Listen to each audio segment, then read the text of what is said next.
Be delusional. No, seriously, be so delusional that people laugh when you tell them your dream. Be so delusional that your goals sound impossible. Be so delusional that your confidence makes people uncomfortable. Because history has a strange habit. It laughs at people right before it applauds them. Every extraordinary person looked ridiculous before they became remarkable. The athlete who believed they could become world champion. The entrepreneur who believed a tiny idea could change the world. The artist who believed their work deserved to be seen. To everyone else, they looked delusional. But here's the part nobody talks about. Those people weren't successful because they were delusional. They were successful because they refused to let reality decide who they could become. And maybe that's exactly what you've been doing.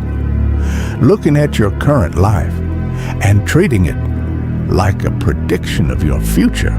Look around your room, your grades, your bank account, your body, your habits, your failures, your past. Most people look at these things and decide who they are. I've always been bad at this. I'm just not smart enough. I wasn't born talented. I don't have what it takes. Notice something. Every one of those sentences begins with the present, but ends with the future. You've taken today's evidence and turned it into tomorrow's identity. That's not reality. That's surrender. Because reality only tells you where you are. It says nothing about where you can go. Imagine planting a seed. Would you dig it up every morning just to check if it's become a tree? Of course not. You understand that growth takes time. Yet somehow, you expect your own life to transform overnight. And when it doesn't, you convince yourself you were never meant for more. The saddest part isn't failure. The saddest part is when someone lowers their expectations just because their current reality hasn't caught up yet. There was a time when running a mile in under 4 minutes was considered impossible. Doctors believed the human body couldn't survive it. Experts agreed. Athletes believed it. The entire world accepted it as fact, until one man didn't.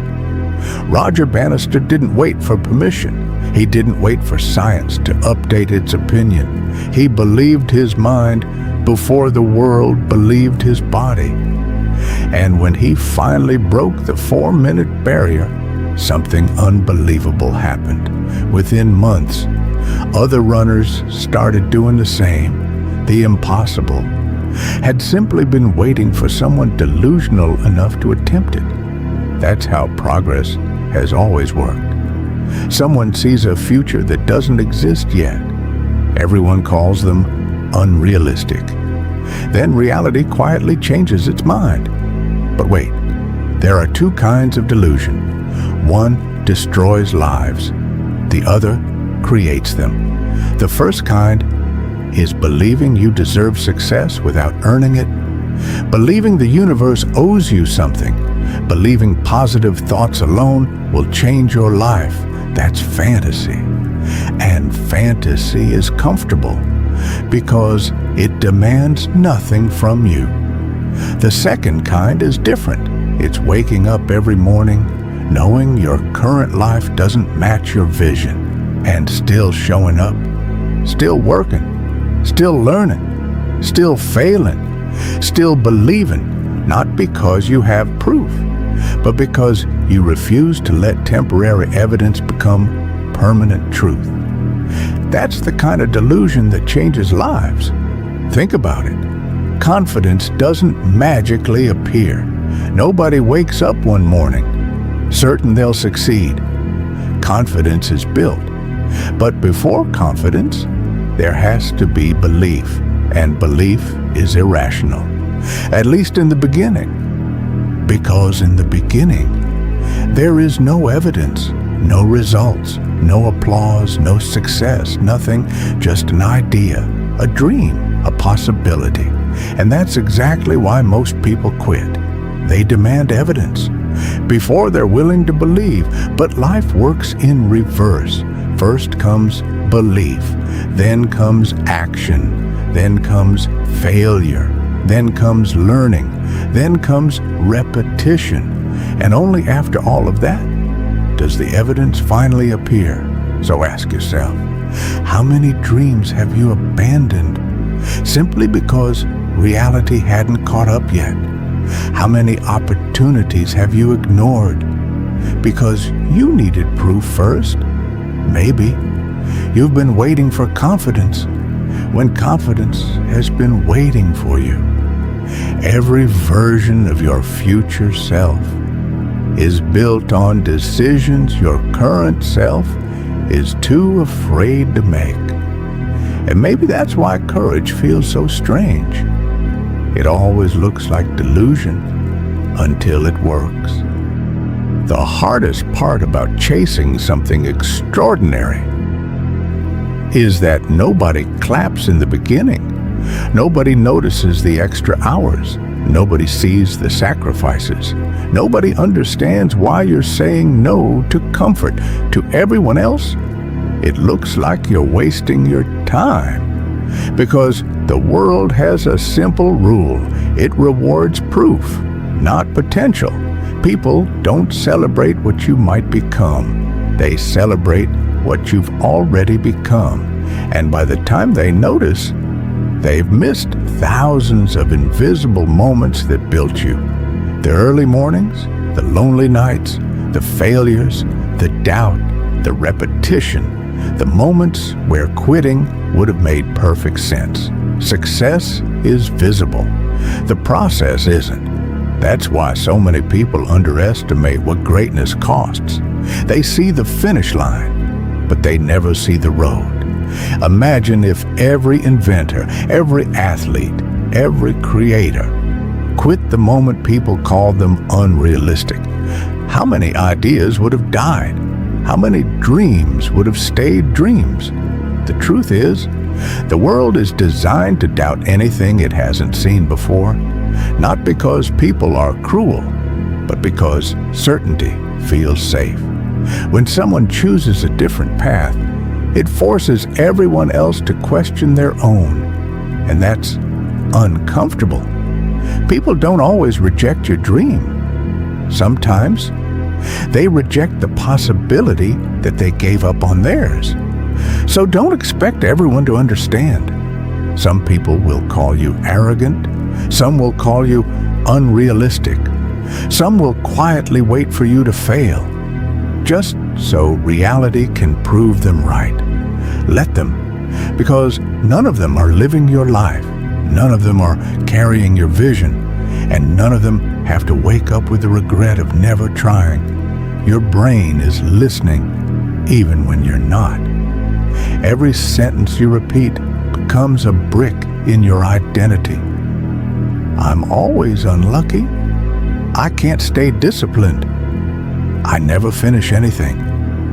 You think these are observations. They're not. They're instructions. Your mind is constantly collecting evidence to support the story you tell it. Tell yourself you're incapable, and your brain will notice every failure, ignore every success. Tell yourself you're becoming stronger, and suddenly you'll notice every small improvement, every completed workout, every page you studied, every promise you kept. Nothing around you changed. The story did, and the story changed everything. Because identity comes before behavior. You don't rise to your goals, you fall to your identity. Here's something strange. Before a sculptor creates a statue, they already see it. Before the first piece of marble falls, the masterpiece exists in their mind. Everyone else sees a block of stone. The sculptor sees the finished work. That's what vision is. Seeing something before it exists. Now apply that to yourself. Right now, You're looking at your unfinished life, your unfinished body, your unfinished career, your unfinished mind, and you're judging yourself as if you're already finished. You're not. You're still carving. You're still becoming. Stop confusing the first chapter with the entire book. Imagine watching a movie and leaving after the first 20 minutes. The hero has failed. Nothing is working. Everything looks hopeless. You walk out and say, well, that story goes nowhere. But it wasn't the end. You just left too early. People do this with their lives every single day. They experience one failure, one rejection, one bad year, and they decide, this isn't for me. As if life owes them a happy ending before the story has even begun. Sometimes you're not failing, you're just in the middle of the movie, and the middle is always messy. Everyone has dreams. Very few protect them because dreams are fragile, not in the beginning, in the middle, when progress slows down, when nobody believes anymore, when excitement disappears. That's where people trade vision for comfort. They slowly lower the standard. This is good enough. Maybe I expected too much. It probably wasn't meant for me. No, it wasn't fate. It was fatigue. They got tired before they got there, and that's exactly why discipline matters more than motivation. Motivation gets you started. Discipline keeps the dream alive, long enough for reality to catch up. Maybe that's what being delusional really means. Not ignoring reality, but refusing to let today's reality decide tomorrow's limits. Because every extraordinary life was once nothing more than an idea, protected by someone stubborn enough to believe in it before anyone else did. Most people don't fail because they dream too big. They fail because they dream too small. Not because small dreams are impossible, but because they don't demand transformation. A small dream lets you stay the same person. A big dream forces you to become someone new. Think about it. If your goal doesn't scare you, will it really change you? Growth has always required discomfort, not just physical discomfort, psychological discomfort. The discomfort of looking foolish, the discomfort of being misunderstood, the discomfort of trying something you've never done before. That's the price. And most people never pay it, not because they can't, because they're afraid of how they'll look while paying it. Some people would rather stay ordinary forever than risk looking ridiculous for a year. Read that again. They're willing to sacrifice decades of potential to avoid a few months of embarrassment. That's not logic. That's fear disguised as wisdom. Close your eyes for a moment. Imagine yourself 10 years from now, healthier, stronger, more disciplined, more confident, living the life you've always imagined. Now ask yourself something strange. Who created that person? It wasn't luck. It wasn't talent. It wasn't one magical opportunity. It was someone you've never met. The version of you who decided to stop making excuses. Right now, your future self is depending on a stranger, and that stranger is you today. Every decision you make either introduces you to that future or pushes it further away. Somewhere along the way, we were taught to wait. Wait until you're qualified. Wait until you're confident. Wait until someone believes in you. Wait until the timing is perfect. But life doesn't reward people who wait. It rewards people who move. The perfect time has never existed, and it never will, because perfection is only obvious after you've already started. Every expert was once unqualified. Every leader was once ignored. Every confident person was once terrified. The only difference is that they stopped asking the world for permission to become themselves. Nobody tells you this, but becoming different is lonely, not forever, just in the beginning. Because the moment you start changing, some people stop recognizing you. The version of you they were comfortable with starts disappearing, and not everyone celebrates that. Some will joke about your goals. Some will remind you of your past. Some will tell you to be realistic, not because they're evil, but because your growth reminds them of everything they abandoned. Don't hate them, just don't borrow their limits. You'll spend nights wondering if they're right, if maybe you're asking for too much, if maybe you should settle. That's the moment that matters most. Because greatness isn't decided on the days you feel unstoppable. It's decided on the days you almost stop, but don't. We love looking at successful people after they've succeeded. We admire the finished painting. We rarely appreciate the blank canvas. Nobody interviews the person when they're unknown. Nobody celebrates the creator. With 0 subscribers, nobody notices the athlete who finishes last. The applause comes later, much later, which means if you need applause to keep going, you'll never survive the part where it matters most. The early chapters of greatness are almost always silent. So maybe the goal isn't to become successful. Maybe the goal is to become the kind of person who keeps showing up, even when success is nowhere to be seen. Because eventually, results catch up, reality catches up, the world catches up, but only if you stay long enough. And maybe that's the greatest act of delusion there is, to keep building when there's no evidence, to keep believing when nobody understands, to keep moving when every result tells you to stop. Because sometimes the distance between an ordinary life and an extraordinary one is simply the number of days you were willing to keep believing without proof. Sometimes the biggest prison isn't reality. It's the version of yourself you've accepted. The quiet voice that says, "This is probably enough. This is probably who I am. This is probably all I'll ever be." But think about it. Who told you that? Who decided your limits? Was it you? Or was it one bad year, one rejection, one failure, one opinion, one moment that you carried for the rest of your life?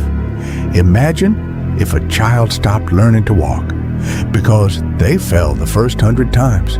Imagine if a seed gave up because it couldn't see the sun beneath the soil. It sounds ridiculous, yet that's exactly what we do. We expect ourselves to bloom before we've even grown roots. One day, you'll wake up, not tomorrow, not next week, maybe 20 years from now. You'll look in the mirror and you'll meet the person your choices created. Not your dreams, not your intentions. Your choices. The books you either read or ignored. The opportunities you either chased or let pass. The mornings you got up or slept through. The promises you kept and the promises you broke. Because in the end, life doesn't remember what you wanted. It remembers what you repeated. There are 2 versions of your future waiting for you. One is built from comfort, the other from courage. One tells the story of a person who spent their life wondering, what if? The other tells the story of someone who found out. And that is the only difference. Not talent, not luck, not destiny. The courage to find out. Years from now, someone will stand where you once stood, confused, scared, full of doubt. They'll look at your life and think, "You're so lucky." They'll never see the nights you questioned yourself, the mornings nobody believed in you, the days you almost quit, the moments when every part of you wanted to become ordinary, but you refused. They'll only see the mountain. They'll never see the thousands of steps. So if people call you delusional, smile, because they can only judge the chapter they're allowed to see. They don't know the ending, neither do you. That's the beautiful part. The story is still being written. One decision can change a year. One habit can change a life. One moment of courage can echo for decades. History has never been changed by people who waited until everything made sense. It was changed by people who believed before reality gave them permission. So dream ridiculously, work relentlessly, fail repeatedly, learn quietly, grow patiently, and believe long enough for reality to become the thing that finally agrees with you. Because one day, without realizing it, you'll walk past the mirror and you'll stop. Not because you'll see perfection, but because you'll see someone you used to dream about becoming. The discipline in your eyes, the peace in your mind, the confidence in your walk, the strength in your character. And in that silent moment, you'll remember this version of yourself, the one who doubted, the one who hesitated, the one who wondered if they were enough. You'll smile because you'll realize something. You were never chasing a better life. You were creating a better person, and that person created the life. So if the world calls you delusional, let it. Because every masterpiece existed in someone's imagination before it existed in reality. Every revolution began as an idea, every champion as an unknown, every legend as a beginner, and every extraordinary life started with one person who had the courage to believe before there was anything to believe in. So don't be delusional about the work. Be delusional about your potential. Then wake up every morning and earn it. One day, you'll no longer need to convince anyone. Your life will do the talking, and on that day, the people who called you delusional will call you an inspiration. The only difference is that you kept believing long enough to become both.